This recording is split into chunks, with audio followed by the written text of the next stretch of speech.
engaging celebrity interviews, exciting updates from Christian filmmakers, movie reviews so you can choose your movies wisely, and so much more here on Faith on Film with Isaac Hernandez and Holly McClure.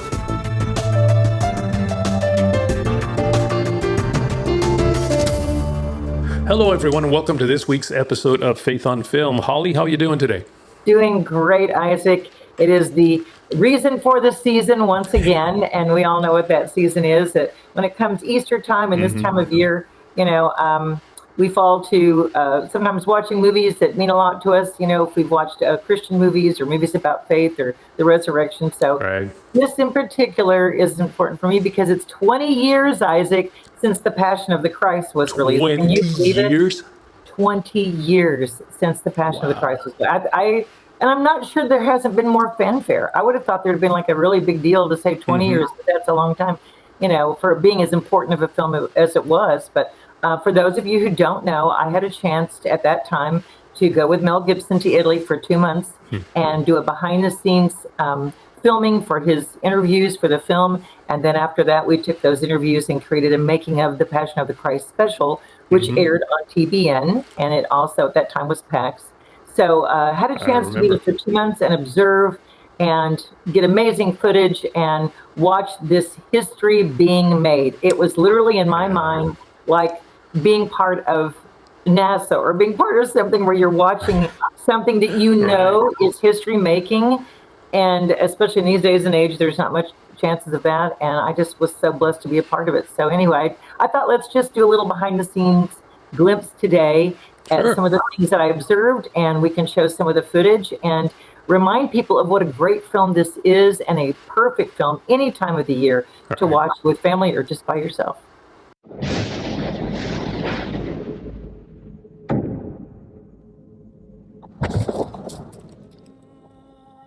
It's been 20 years since The Passion of the Christ came out in February of 2004, just in time for Easter. So I thought it'd be a perfect time to give a nod to a movie that not only set the bar for Christian filmmaking, but it changed the way Hollywood looked at faith-based films and the audience that would support them. Mel assembled an amazing cast. Jim Caviezel, who played Jesus, and in fact was 33 years old, the same age as Jesus was when he was crucified. Monica Bellucci, who played Mary Magdalene, and who Mel said you couldn't make her look dirty or ugly. That woman was beautiful, and just every camera shot of her was gorgeous.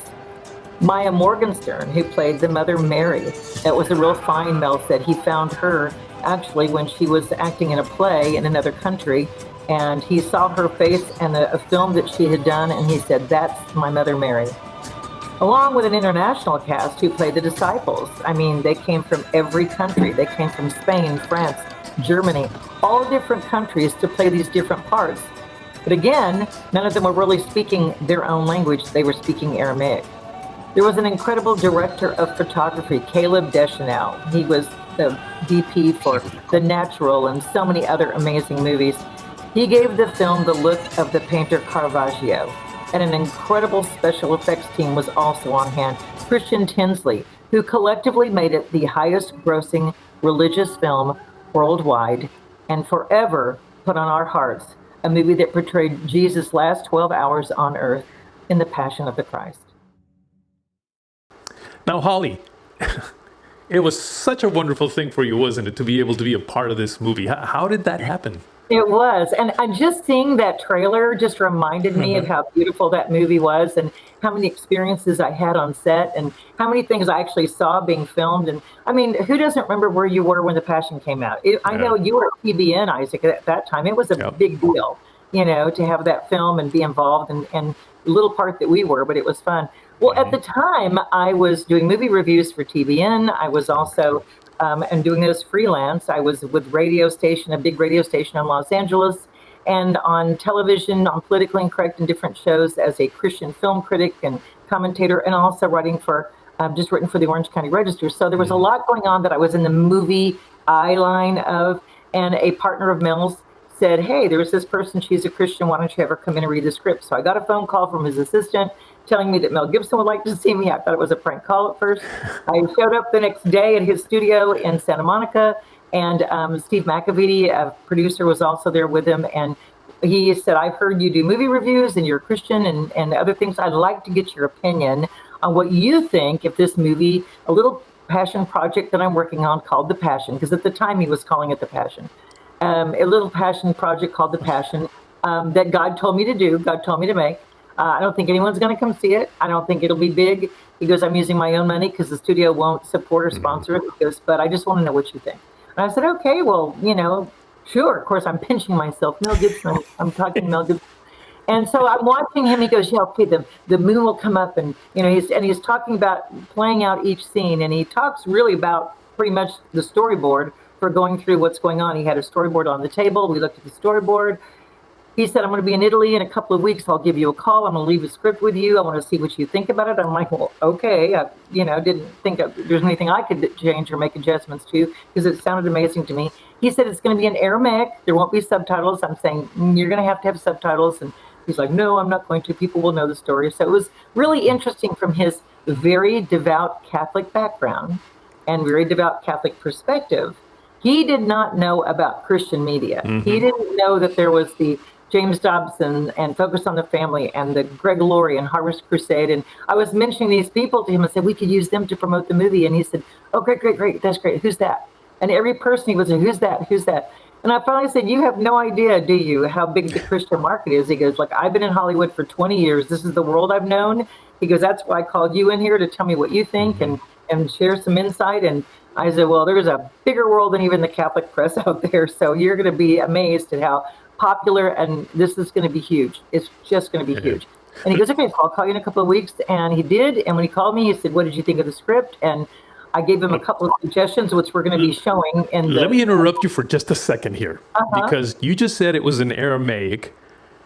How did you read the script? He wasn't going to do subtitles. How did you read this? Do you know Aramaic? Well, the script was in English because he said he would have an Aramaic translator go over there. And the translator would teach all the actors the English script. So he had that script so that everyone knew what they were supposed to be saying.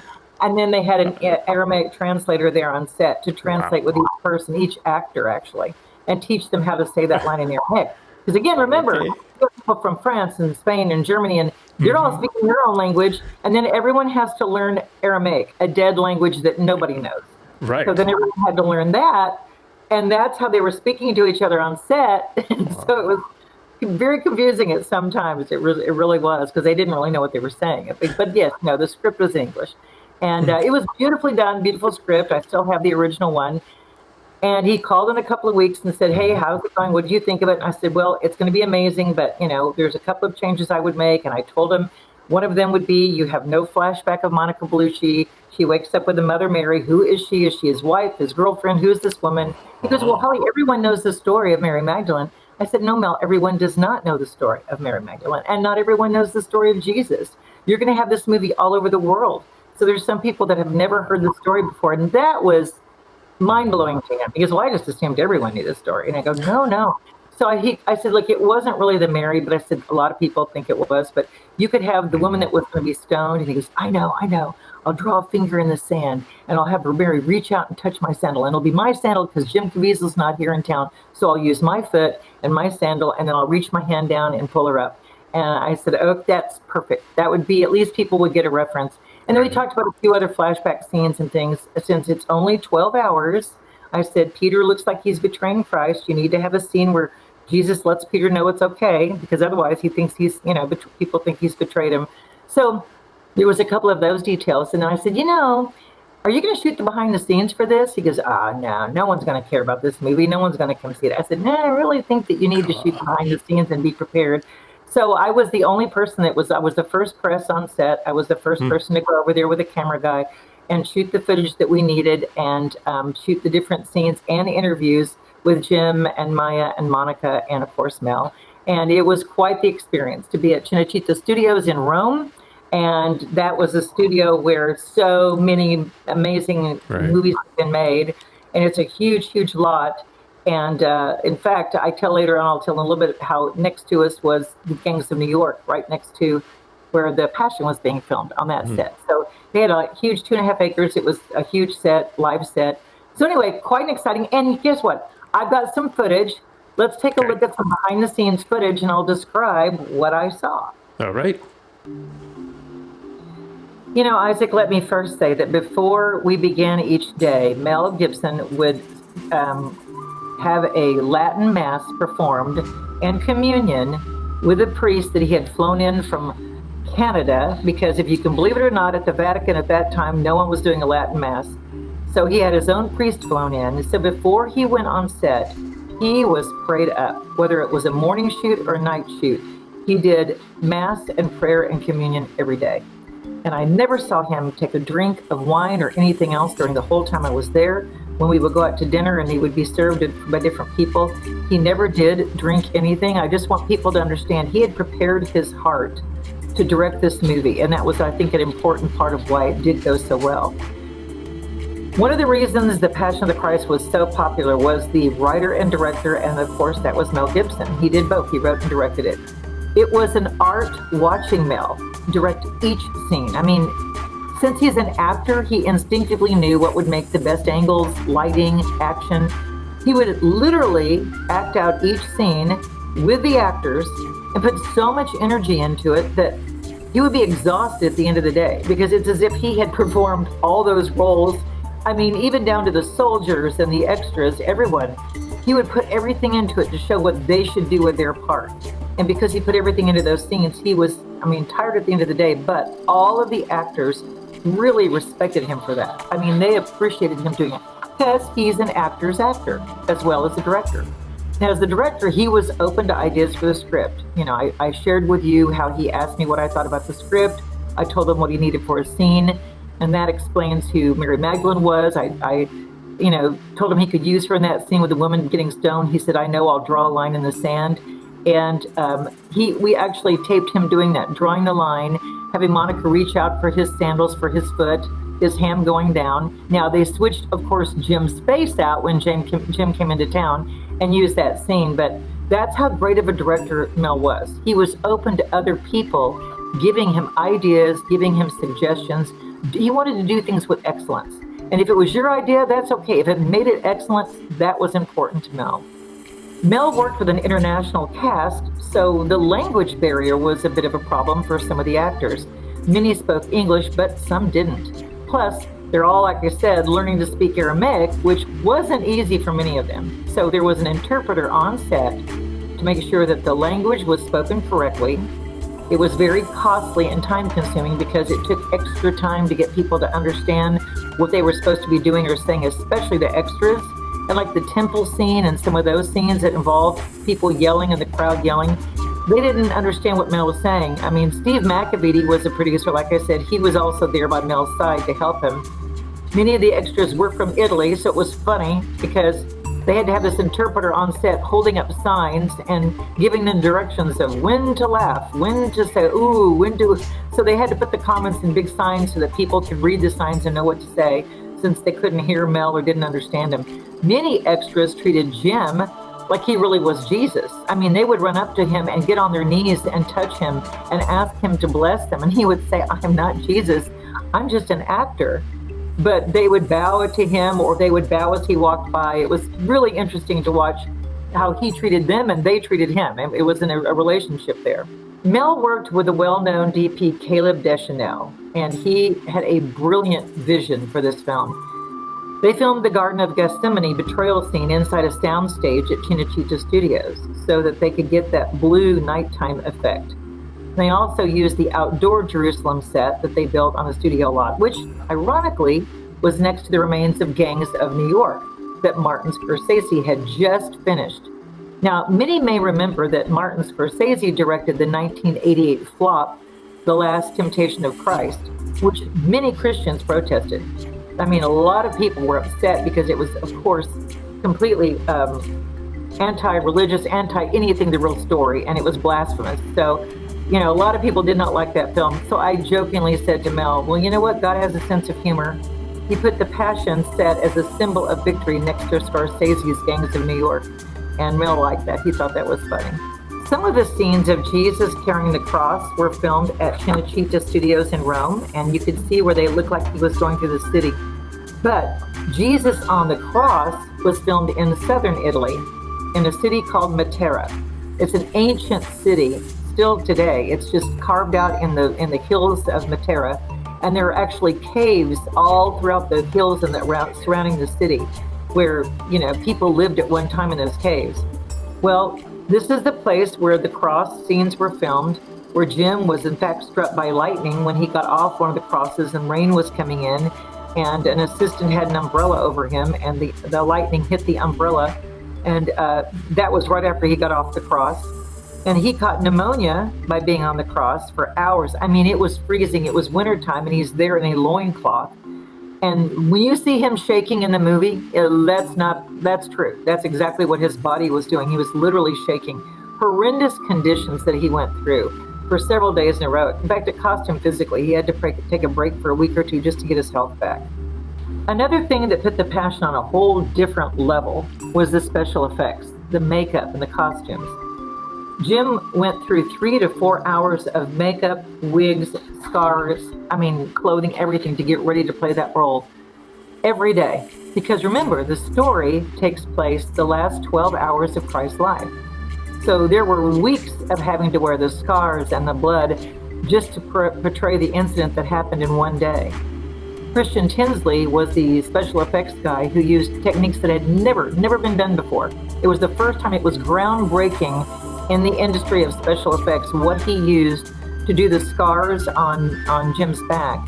Mel knew it would have to look real or it would ruin the movie. The special effects are what gave it the R rating, which was for the first time a Christian film that would have that rating, causing some people to give pause.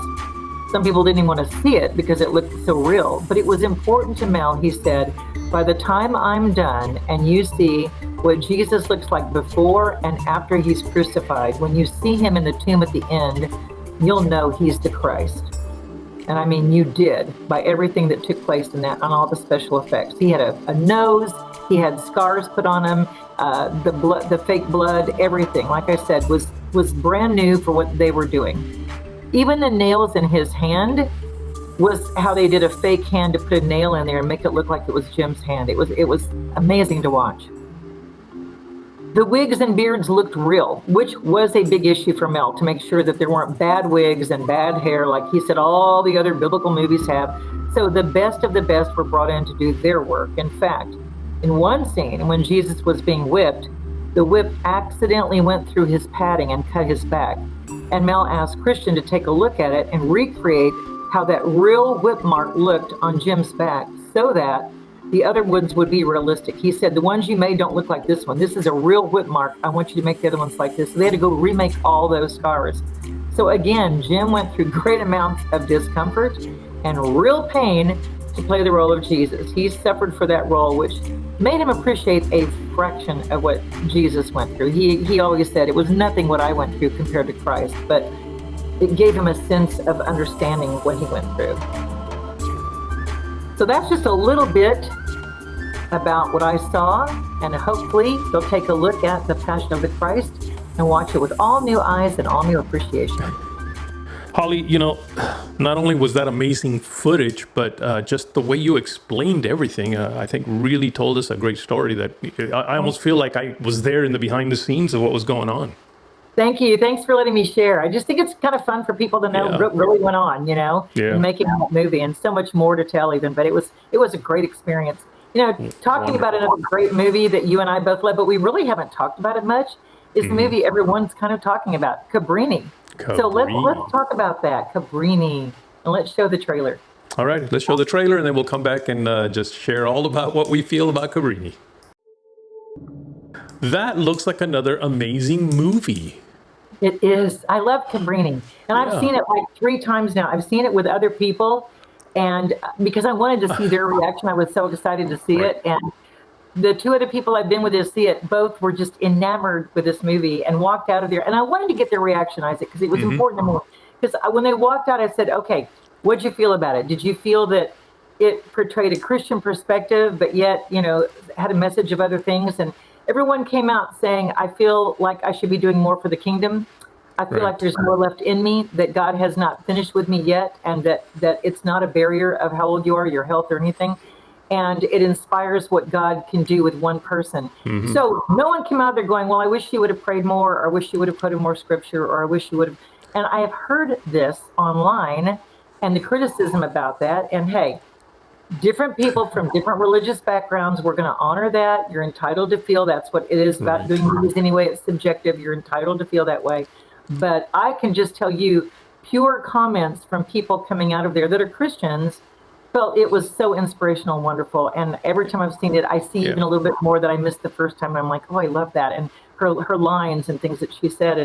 And Isaac, you have a whole different perspective because, again, she came over as an immigrant legally. Right. It was legal to come through New York and the aisle and do the whole thing. So that was the perspective of this movie, is coming in and how proud they were to join and be part of America and become American culture. So let's make that real clear at the beginning. And I've also had some complaints. That was my concern at the beginning when I saw the movie was, okay, is this a pro-immigrant movie?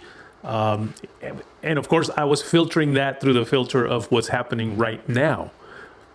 But it was a whole different way that immigrants were coming in at that time versus the way they're coming in now.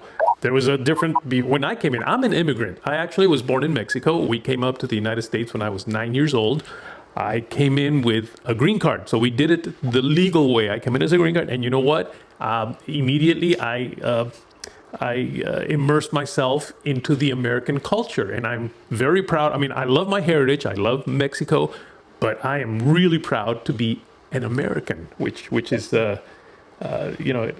very important to me. I have a flag in the front of my house. I almost cry when they do the Pledge of Allegiance. So that was my concern at first, but I'm glad that it really didn't turn out that way. And another thing, though, that I've heard some of these critics say is that it was a feminist movie, that it just portrayed her as a feminist. I never saw that. I did not feel like that was what the movie was saying. It was talking about a lady who had a calling from God and fulfilled that calling. It was talking about a nun, and even more specifically, a mother who had already had an orphanage in Italy and felt a calling to go out and help children and help. She had a cause and a passion to help.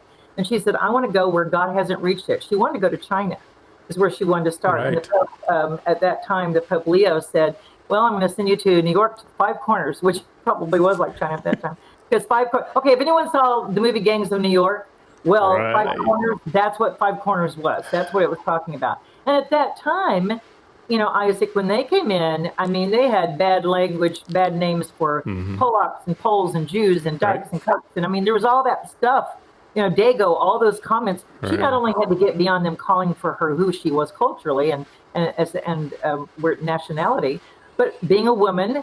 And then she had to overcome that, and not just from the unchurched, but it was the church who was also against her too. So when you say it's feminist, no, it's probably what went on at that time for women fighting for their rights, just to do what she wanted to do, which was kingdom work. It's not like she was trying to she wasn't trying to break up marriages or do anything liberal. I mean, she was trying to help children that were literally, the rats had it better than the kids in New York. They were underground and helping. So, and again, I want to reiterate that I love what you said about your heart to be in America and absorb and become and be proud of America. And that's what we wish the immigrants were today. Not just to come in and use this country to make money and get a job and send back home, but to come in and be proud to come in and be part of the culture, which at that time, that's what she was. She said, we'll speak, the first 20 minutes are in Italian, I think, and then she says, we'll speak English. I love that. Did you love that? I love that. She said, we're going to speak English now. Because, when I came, I didn't go to a school where they continued to speak to us in Spanish here in America. I went to the school where I either had to learn English or I don't know what would happen. Do you know that within 3 months, I was speaking fluid English? Oh, my, fluid. And I can't speak any Spanish, and I've heard people speak it for years and years. So there you go. Look at you. Wow. Yeah. Let's not forget to mention hats off to Alejandro Monteverde, who directed Sound of Freedom. He directed this movie, and this movie is gorgeous. I went with Paul Cox Jr. and Brenda, and Paul was like, this is the most gorgeous film. He went on and how beautiful the shots were and how beautiful it was filmed. So if you want to beautifully film, it looks like The Godfather kind of. And then Christiana Della Anna, who plays the title Mother Mary, and she plays Cabrini, Mother Cabrini. I'm telling you, she just did the most gorgeous job, an amazing job. She really did. And the children. And So many things about it. It was great. We have to mention David Morris plays an archbishop, and John Lithgow plays the mayor, and I love John Lithgow too. And Giancarlo Giannini, who was also, part of it. Anyway, great film. We encourage all to go see it. You will be uplifted, and don't worry about it being any feminist or anything. It's a beautiful film. You'll miss out if you don't go see it. Right, absolutely. Well, Holly, another wonderful show today. I love it. We've got happy reason for the season, and for those of you who are watching this after, hope you're blessed by today's show. That's right. Hey, we want to invite you, by the way. I mentioned it last week. Our new website is up and running now, so we want to invite you to go to our website, faithonfilmtv.com. faithonfilmtv.com. We've got lots of wonderful things there, including Holly on Hollywood segments. All right. Yay. All right. We'll see you next week.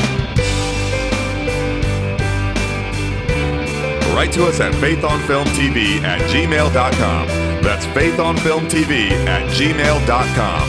Follow us on Facebook, Instagram, and Twitter at Faith on Film TV. Also, go to our YouTube channel, Faith on Film TV, and hit the subscribe button and the bell for notifications on our latest Faith on Film shows.